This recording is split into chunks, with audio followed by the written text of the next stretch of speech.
श्रीमद् भागवत महापुराण स्कंद 8 अध्याय 10वां।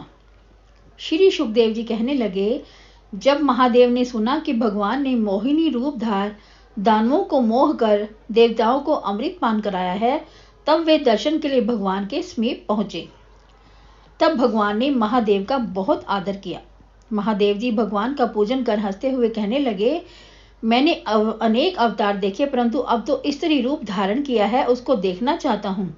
हे राजन, जब महादेव ने इस तरह प्रार्थना की तब वे बोले, हे शिव जी, अमृत के घड़े को छीन दैत्यों के छलने के लिए मैंने स्त्री वेश धारण किया था। यदि आपको उस रूप को देखने की इच्छा है तो दिखलाऊंगा। यह काम उत्पत्ति करने वाला है। यह क्या भगवान अंतर्ध्यान हो गए और महादेव पार्वती खड़े देखते रह गए। थोड़ी देर में रमणीक उपवन में एक स्त्री देखी। वह गेंद से क्रीड़ा कर रही थी। उसकी कमर पर अति सूक्ष्म पीला रेशमी दामन शोभा दे रहा था। उसके ऊपर रत्न में करघनी शोभा दे रही थी। गेंद को पृथ्वी से उठाने में बारंबार नीचे उठने में हारों के भार से ऐसा मालूम होता था मानो कूचों के बोझ से उसकी शीर्ण कटी लचक कर 2 टुकड़े हो जाएगी। दशों दिशाओं में लुढ़कती हुई गेंद को देखने के लिए जब अपने नेत्रों को घुमाती तो ऐसा दिखता मानो चारों ओर मोती छिटक रहे हैं। मनोहरी बाएं हाथ से खिसकते हुए दामन को और खुली वेणी को संभालती गेंद को उछालती संसार को मोहित कर रही थी। उसके कटाक्षों से बित को टकटकी लगा। महादेव जी को तन मन की सुध न रही। हाथ के धक्के से जब गेंद दूर चली गई तब उसके लेने को दौड़ी। उस समय दौड़ने के वेग से पवन ने उसकी अति सूक्ष्म साड़ी उड़ा दी। इस प्रकार से उस स्त्री को देख महादेव जी का मन उसी में जा लगा। काम से विवल हो लज्जा त्याग पार्वती के देखते ही महादेव उसके पीछे दौड़े। वह भी उनको आता देख वस्त्र गिर जाने से लज्जित हुई वृक्षों की आड़ में छिपती और हंसती हुई आगे चल दी।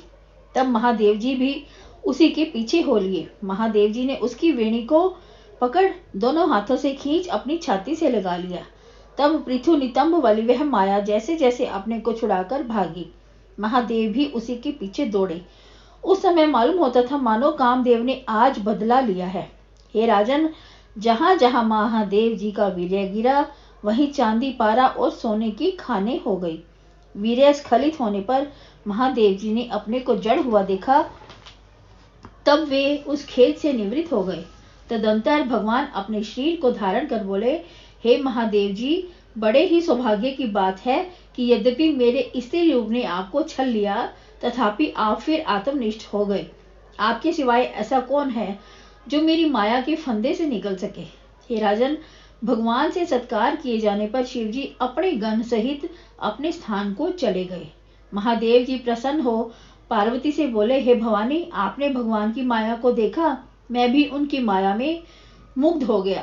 संसारी जीव उस माया के वशीभूत मोहित हो जाए तो उसमें क्या आश्चर्य है। स्कंद 8 अध्याय 11वां। वैवस्वतादि मनवंतर वर्णन। सुखदेव जी कहने लगे, हे राजन, सप्तम वर्तमान श्राद्ध देव विवस्वत सूर्य का उत्पन्न हुआ। अब मैं इसके पुत्र आदिकों का वर्णन करता हूँ।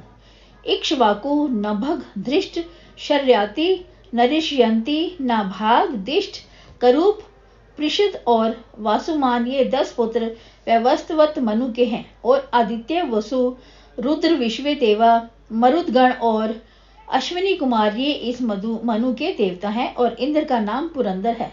कश्यप, अत्रि, वशिष्ठ, विश्वामित्र, गौतम, जमदग्नि और भारद्वाज ये 7 ऋषि हैं। कश्यप के घर में अदिति से भगवान ने जन्म लिया। आदित्यों से छोटा रूप वामन नाम धारण किया है। अब 7 मनवंतर का वर्णन किया जाता है। विवस्वत की दोनों स्त्रियां विश्वकर्मा की पुत्री थी। इनके नाम संज्ञा और छाया थे। संज्ञा के यम और श्राद्ध देव हुए और छाया के सवर्णी पुत्र तप्ती कन्या जो सम्भरण राजा को ब्याही थी। और इसी छाया के शनैश्चर हुआ तथा बड़वा नाम सूर्य पत्नी से अश्विनी कुमार हुए।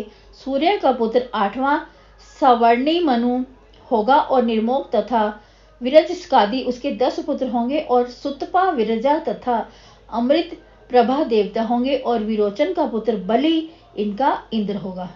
यह बलि 3 पग मांगने वाले विष्णु को सब पृथ्वी दे इंद्र पदम त्याग सिद्धि प्राप्त करेगा। मालव, दीप्तिमान, परशुराम, अश्वत्थामा, कृपाचार्य, श्रृंग ऋषि और वेद व्यास 7 ऋषि होंगे। इस प्रकार मनवंतर के सरस्वती गर्भ से भगवान जन्म लेंगे और इंद्रासन को पुरंदर से छीन बलि को देंगे। तदंतर वरुण पुत्र दक्ष सवर्णी नाम से नवा मनवंतर होगा। धूमकेतु और दीप्त केतु आदि इसके 10 पुत्र होंगे। पारा और मरीच गर्भाधिक देवता होंगे। अद्भुत नाम इंद्र होगा। द्युतिमान आदि ऋषि होंगे। आयुष्मान की अंबुधारा स्त्री से ऋषभ देव भगवान होंगे, जिसकी बढ़ाई हुई त्रिलोकी को अद्भुत इंद्र भोगेगा। इसके पीछे उपश्लोक का बेटा ब्रह्म सवर्णी 10वां मनु होगा। भूरी शेण आदि इसके पुत्र होंगे और हविष मानोदी ऋषि होंगे। सुहावन और विरुद्धाधिक देवता होंगे। इंद्र का नाम शंभु होगा। भगवान विश्वकसेन विश्व श्रेष्ठाओं के घर विशुचि से जन्म ले शंभु से मैत्री करेंगे। उसके पीछे धर्म सवर्णी 11वां मनु होगा। इसके अनागत और सत्य धर्मादिक 10 पुत्र होंगे। विहंगम, काम, गण और निर्वाण रुचि देवता होंगे। वैध आदि इंद्र अरुणादिक ऋषि होंगे। इस मनवंतर में भगवान आर्य की स्त्री वैधृता से धर्म केतु अवतार धार त्रिलोकी को धारण करेंगे। तदंतर रुद्र सवर्णी नामक 12वां पुत्र मनु होगा। देववान, उपदेव और देव श्रेष्ठ आदि इसके 10 पुत्र होंगे। तपोमूर्ति, तपस्वी और अग्निध्रादिक 7 ऋषि होंगे। सत्यसाह की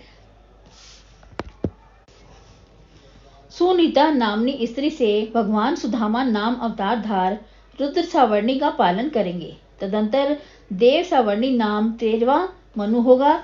चित्रसेन और विचित्र आदि 10 पुत्र होंगे। सुकर्म और सुतराम आदि देवता, दिवस्पति नाम इंद्र तथा निर्मोक और सत्रदर्शादि 7 ऋषि होंगे। देवहोत्र वृहति स्त्री से भगवान योगेश्वर अवतार धारण करेंगे। फिर इंद्र सवर्णी नामक 14वां मनु होगा। उरु और गंभीर बुद्ध आदि पुत्र होंगे। पवित्र और चाक्षुक देवता शुचि नाम इंद्र तथा अग्निबाहु, शुचि, शुद्ध और मायवादी 7 ऋषि होंगे। सत्यनारायण की पिता नाता स्त्री से बृहद भानु अवतार ले क्रियाओं का विस्तार करेंगे। हे राजन, इस तरह भूत, भविष्यत, वर्तमान तीनों काल में होने वाले 14 मनवंतरों का वर्णन है। 1000 चौकड़ी में ये 14 मनु बीतते हैं, तब एक कल्प कहलाता है। स्कंद 8 अध्याय 12। परीक्षित ने कहा, महाराज, भगवान ने बलि से 3 पैर पृथ्वी क्यों मांगी और मिल जाने पर भी क्यों बांध लिया? सुखदेव जी बोले, देवासुर संग्राम में जब इंद्र ने राजा बलि की स्त्री और प्राण हर लिए, तब शुक्राचार्य ने प्रसन्न हो बलि से विश्वजित यज्ञ कराया और अभिषेक कराया। तदंतर अग्नि से सुवर्ण रथ निकला, जिसमें इंद्र के घोड़ों के समान घोड़े थे और सिंह जिनकी ध्वजा थी, तथा दिव्य धनुष, तरकस और कवच निकले। प्रहलाद ने एक माला दी, जिसके फूल कुमलाते न थे, और शुक्राचार्य ने शंख दिया। इस तरह ब्राह्मणों ने युद्ध की सामग्री तैयार कर दी। फिर स्वस्ति वाचन किया। तब ब्राह्मणों को नमस्कार कर प्रहलाद की आज्ञा ले भृगु के दिए रथ पर चढ़ माला पहन ली, कवच धारण कर शंख, धनुष और तरकस बांध लिया। तदंतर सेना को ले इंद्रपुरी पर चढ़ाई की। देवपुरी को घेर कर बलि शुक्राचार्य के शंख को बजा इंद्र की स्त्रियों में भय उत्पन्न करने लगा। तब इंद्र देवताओं को साथ ले बृहस्पति के पास जा बोले, हे भगवान, बलि ने बड़ा उद्योग किया है। इस तरह से तो यह मुख से जगत को पान कर जाएंगे। बृहस्पति बोले, हे इंद्र, मैं तेरे और इस बैरी की उन्नति का कारण जानता हूँ। भृगु ने शिष्य का तेज बढ़ाया है। भगवान के सिवाय कोई आज इसके सामने खड़ा ना हो सकेगा। तुम स्वर्ग को जब छोड़ जा चुको और काल की प्रतीक्षा करो। जब ये ब्राह्मणों का अपमान करेगा, तब बांधवों सहित नष्ट होगा। गुरु की बातें सुन देवगण स्वर्ग को छोड़ भाग गए। देवताओं के भाग जाने पर बलि ने राज्य ले लिया और त्रिलोकी पर शासन करने लगा। भृगुओं ने अपने शिष्य से 100 अश्वमेध यज्ञ कराए। तब यज्ञों के प्रभाव से बलि अपनी कीर्ति का दिशाओं में विस्तार करने लगा।